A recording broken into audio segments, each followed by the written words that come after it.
to the Blessed Life week 34. I hope that you had a great week, and let's get right into it. Now, if you don't know, this is The Blessed Life by Robert Morris. Okay, I encourage you to go get the devotional yourself. You can look on Amazon or ChristianBook.com, and they have the devotional. He also has like a workbook that you can go through too. So if you want to do that as well, be my guest. They're both, really great materials, really great, products that you can go through and read and be blessed by. So anyway, let's get to it. The scripture comes from Ecclesiastes 8, verse 1. How wonderful to be wise, to analyze and interpret things. Wisdom lights up a person's face, softening its hardness. And this is entitled Things to Look Out For.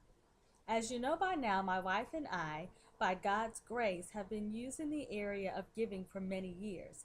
I have shared about a remarkable season of time in which we were able to give 9 vehicles away in 18 months. As I write, we are now up to 14 vehicles that we have given away and counting. Blessing people is fun and habit forming. Since those early days, we've been able to give our first house away. We've gone through seasons in our lives in which we're given 70% of our income away, and on 3 different occasions in our lives, we've had the privilege of giving everything that we own away. I'll share some details about the most recent of these times in the closing week of this book. Please understand, I'm not telling you any of this to brag. I'm not interested in patting myself on the back. I am interested, however, in letting you know that I have lived the principles I'm sharing with you. This isn't theory with me, it's real life. Because we've been able to walk in the area of giving for many years, we've learned some things. We've learned a lot about those who operate in the gift of giving, and we've learned a lot about how people respond to those who have the gift of giving.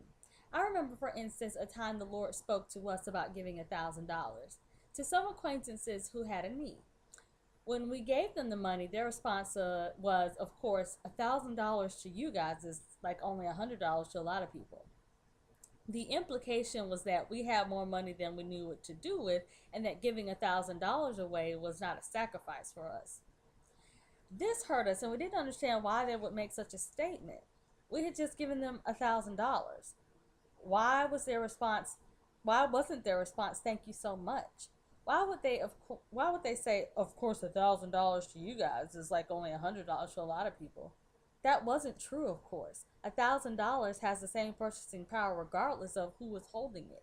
Yet often that's exactly the way we think about people the Lord has blessed financially.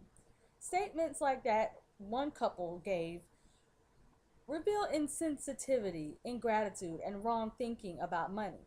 It reminds me of another couple who was aware of our reputation as generous givers. Every time we were around them, they would start dropping hints about all of their financial needs. When it seemed to them that we weren't picking up their subtle hints, they got increasingly blatant. Of course we were picking up their hints. We just had no intention of responding to manipulation.